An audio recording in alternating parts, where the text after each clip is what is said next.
You are listening to the Space-Tastic Mysteries podcast. We are continuing Anna Gale Line's third novel in the Jaguar and Peacock series, Lost on Planet M-142. Trapped on the hostile world of Planet M-142, Commander Jessa Peacock Masters of the Intergalactic Intelligence Bureau has spent 3 grueling months undercover, investigating a mysterious cult led by the enigmatic blind prophet, Danielle Jabot. Is Jabot a visionary, a fraud, or something far more dangerous? The deeper Jessa digs, the more tangled the web becomes: secrets, deception, and whispers of an impending assassination. When her husband and fellow operative, Nate Masters, finally joins her, their mission takes a deadly turn. Someone wants Danielle Jabot dead, and the list of suspects is as vast as the stars. As Jessa and Nate race against time, they must navigate a treacherous world of fanatic followers, shadowy enemies, and their own rekindled partnership. With every step closer to the truth, one question looms: is Jabot the target, or the mastermind? This is episode 11, Calling in Reinforcements. If you have not subscribed, do so now, and hit the bell to be notified of new episodes. Roaring. I moaned as I slid deeper under the covers. I rolled over toward Nate, away from the ringing. Whoever that was could wait. I didn't climb into bed until after 2 in the morning. Roaring. I rolled my eyes. "Do you want me to get that?" muttered Nate, putting his pillow over his head. "No, I'll get it," I said, turning back over and fumbled for the receiver. This had better be good. "Good morning, sleepyhead. You are usually such a morning person. Usually up and out of the apartment by 7 a.m., at the latest," the same voice from last night taunted. I immediately put my hands behind me and pulled myself up into an upright position. I cautioned, "Think about what you are doing. You are stalking me and my family. Threatening to kill us. After this is over, you will be doing time in prison. Do you want that?" Nate sat up, reaching for the phone. "Let me talk to him," he whispered. I waved at Nate, shaking my head, my eyes narrowed. "Stalking? Now there's a harsh word." "I prefer to think of it as protecting my interests," the man corrected. I required, "But why are me and my family your interests?" "I thought you and I were friends," the man continued, Jessica Elizabeth Strasser Masters. "Until you started investigating the bombing. You betrayed me. My job is to catch scum like you and put them behind bars," I advised him. I grabbed the glass of water next to the phone and sipped it. I maintained, "Bigger men and women than you have threatened my life, and I am still here." He declared in a sickeningly sweet voice, "You have beautiful children.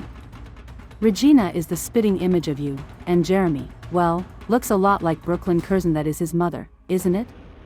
It was tragic what happened to her. I just hope the same thing doesn't happen to his new mother and father." "Don't you lay a hand on my children," I warned, clutching Nate's hand. I shot him a despairing glance. Nate used his comlet to contact the Liberty and increase the security around Reggie and Remy. He insisted, "I wouldn't dream of it. I am more interested in making you stop investigating these bombings."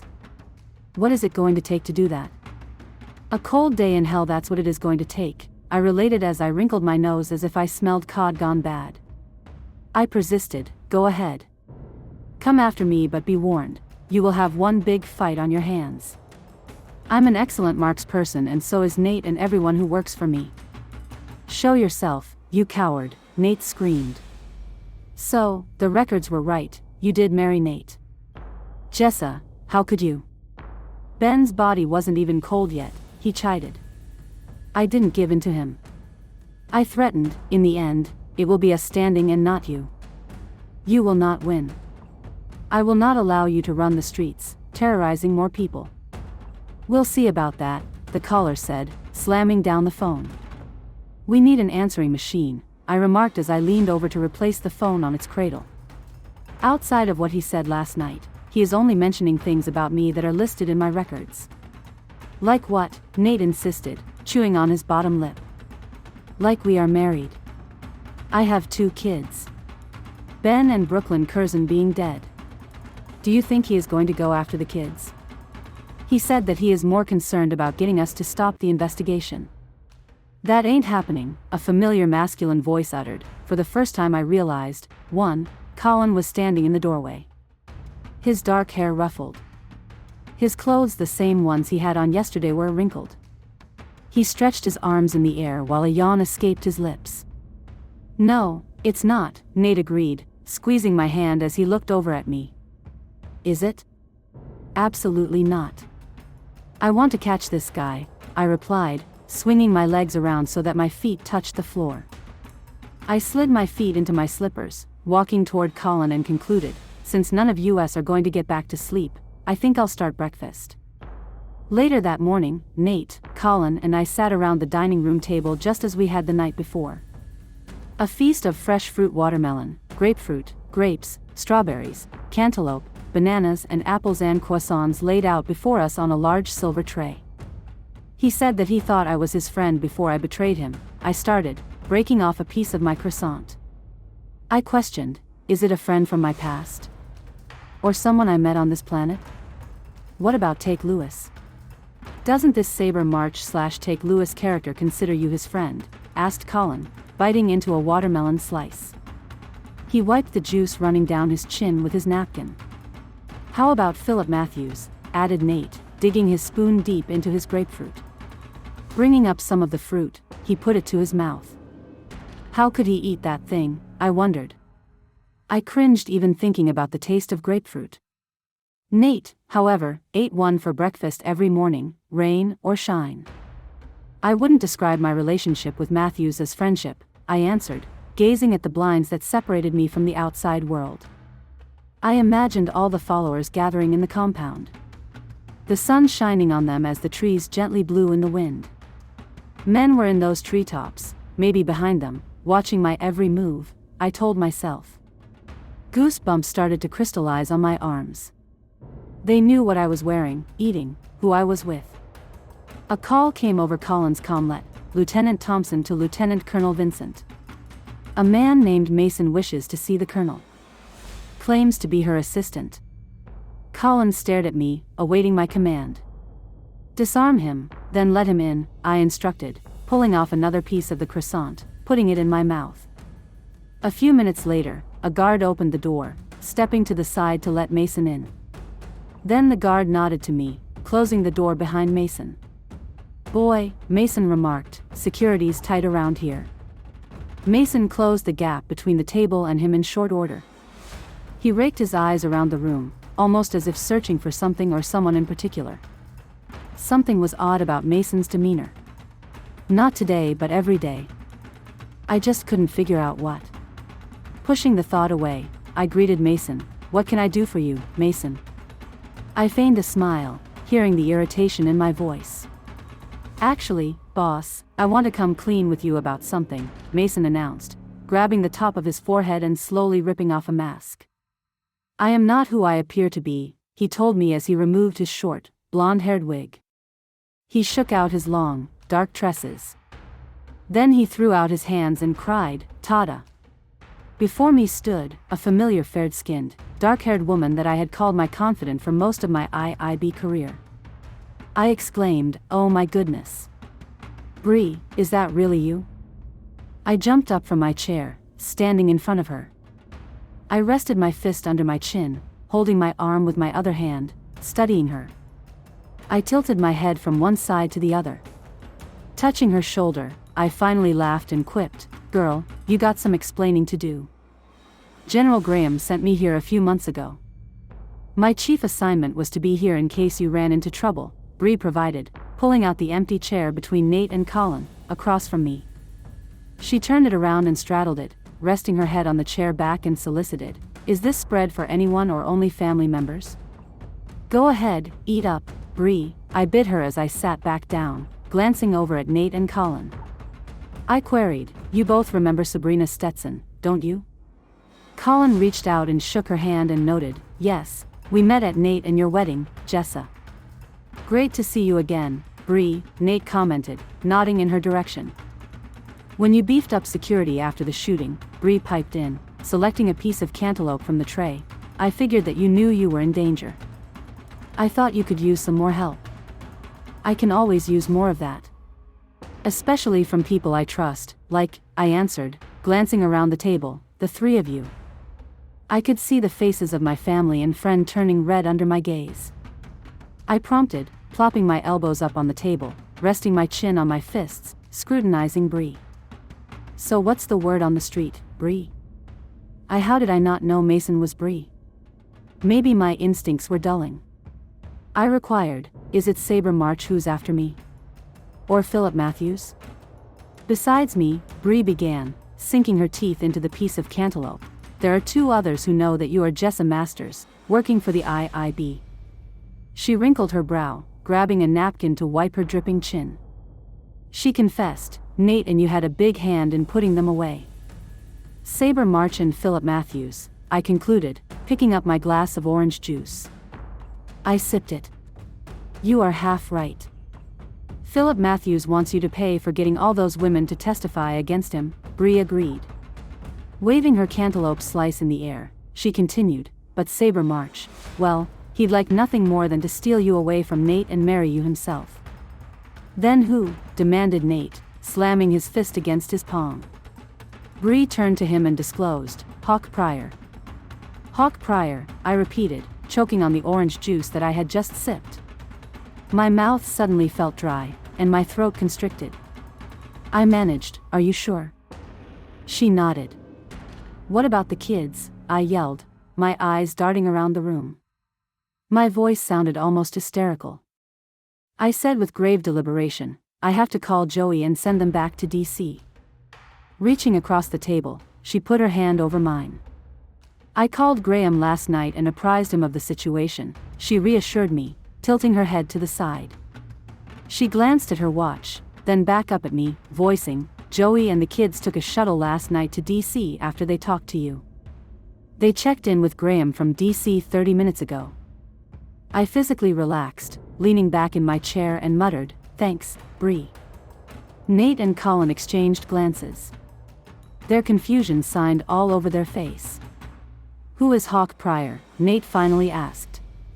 Nate's been having a 12-year gap in his memory due to antibiotics, I explained to Bree, peering over at Nate. Although it is hard to believe anyone could forget that awful man, I hissed as I closed my eyes shut for a few seconds. Hawk Pryor was a big-time drug trafficker that you and Jessa took down, but before you could bring him to justice, he kidnapped Regina, she reported to Nate, holding his gaze. Then she turned back to me and requested, how old was she? A few weeks old? 3 weeks old. I thought I was never going to see her again. Ben and I were so frightened. That month seemed like it dragged on forever, I answered, grabbing a small bunch of purple grapes.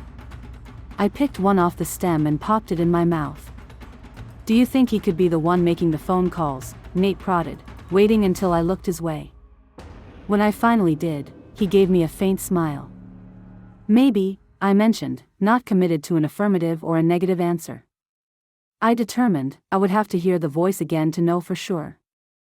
The question is, how do Saber March, Danielle Jabot, Hawk Pryor and Philip Matthews all fit together? Bree wondered aloud.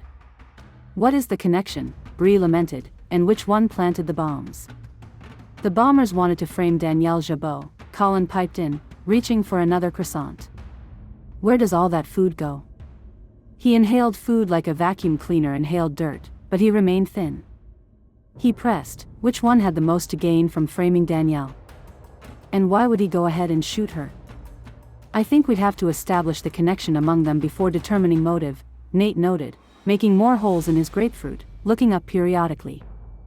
We know that Take Lewis is working under the name Saber March, that Take is adopted and that Danielle has a son named Take, I surmised, eating a few more grapes, which establishes a connection between the two of them.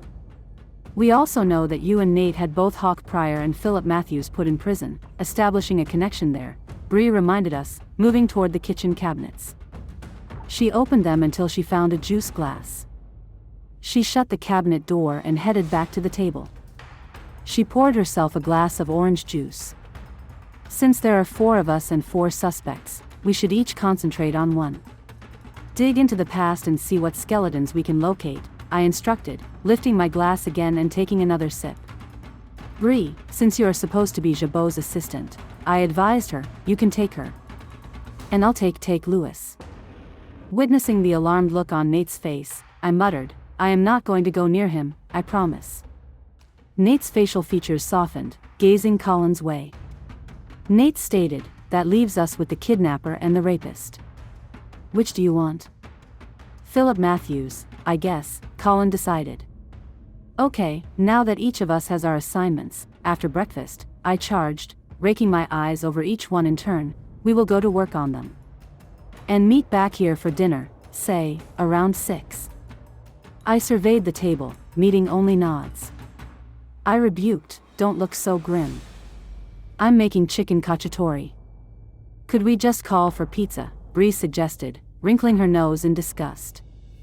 I'm tired of explaining. Someone else fill her in on the changes in my culinary skills, I mumbled, throwing the rest of my orange juice back. Peek, I just talked to Dr. Reynolds in the hallway. She said you broke your ankle, but the baby's fine, Nate declared as he bounced into the bedroom of the apartment. I leave you alone for a few hours and already you put my baby in danger, he quipped, but when he caught the scowl on my face, he sat down on the edge of the bed, grabbing my hand. What happened? I wish I knew. I turned away from him, biting my tongue. He put his hand under my chin, gently forcing me to look at him. What do you remember? Xander was walking with me to HQ when he heard a rustling in a bush near us. He went to check it out, I started. I shook my head, chewing on my bottom lip. Then, I remember waking up near the bush with a lump on the back of my head and a broken ankle. Someone knocked you out, exclaimed Nate, his eyes growing to the size of saucers.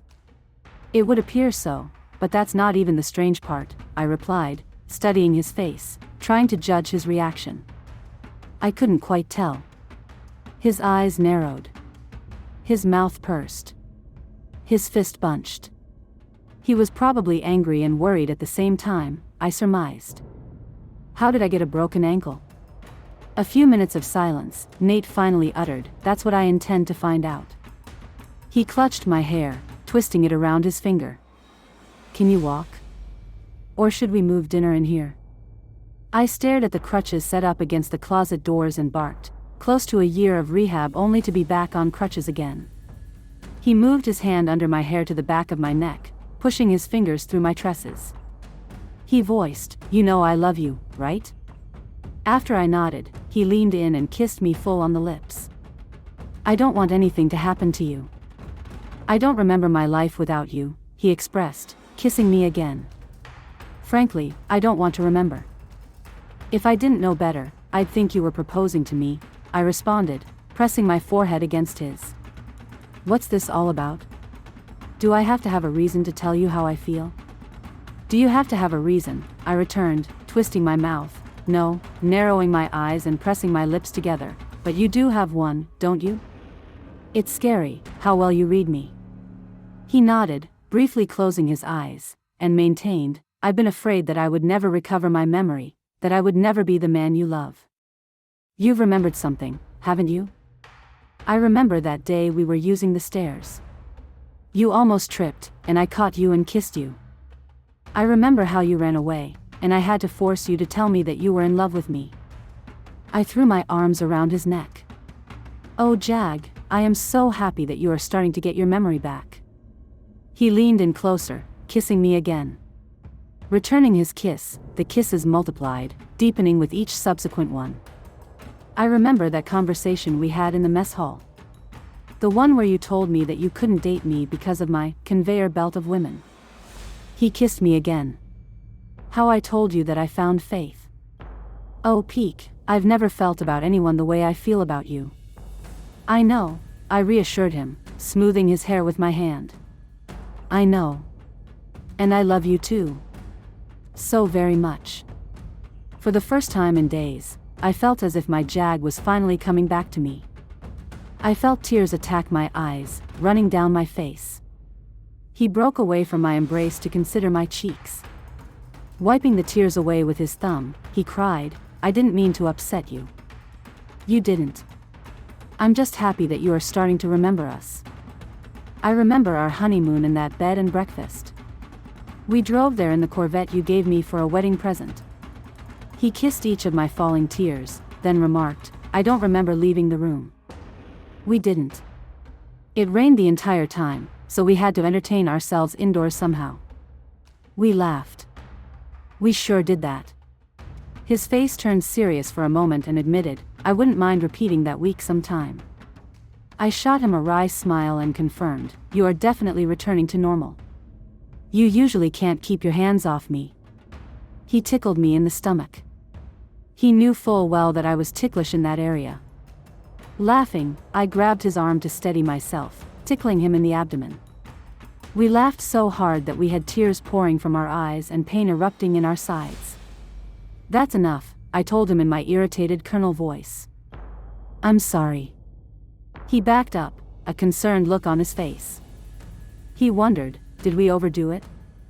No, I answered, trying to hide the smirk on my face as I started tickling him again. He and I tickled each other back and forth until I was laying on my back with him towering over me. He bent his head down and tasted the lips I offered him. I slid my arms around his neck, returning his kisses. Jessa, Nate, is anyone home? I heard Colin call from the other room. Nate slammed his fist against the pillow next to me. Looking down at me, he required, now can you see why I don't like the guy? I kissed him, glancing up at him. I'll give you a rain check. I rubbed my nose against him before removing my hands from his neck and sliding out from under him. I pushed myself up into an upright position, swinging my legs around until I was sitting on the edge of the bed. I solicited, could you get my crutches? Nate, still so obviously disappointed, scurried off the bed and over to the closet. He walked the crutches back to me. I grabbed them, anchoring them in front of me. I pressed my weight on them, standing up. Putting them underneath each arm, I hobbled toward the door. Buck up, soldier, I told him, turning myself around to face him. There will be plenty of time for that later. I reached up and kissed him. But next time, you want us to be alone, you might want to lock the door first. His face slowly inched into a smile. He bent down to kiss me. Later then. Later, I agreed before I returned his kiss, smiling adoringly at him. But right now, I remarked, maneuvering my way toward the door, I need some help with that chicken cacciatore. Hearing him groan in protest, I continued to make my way to the kitchen.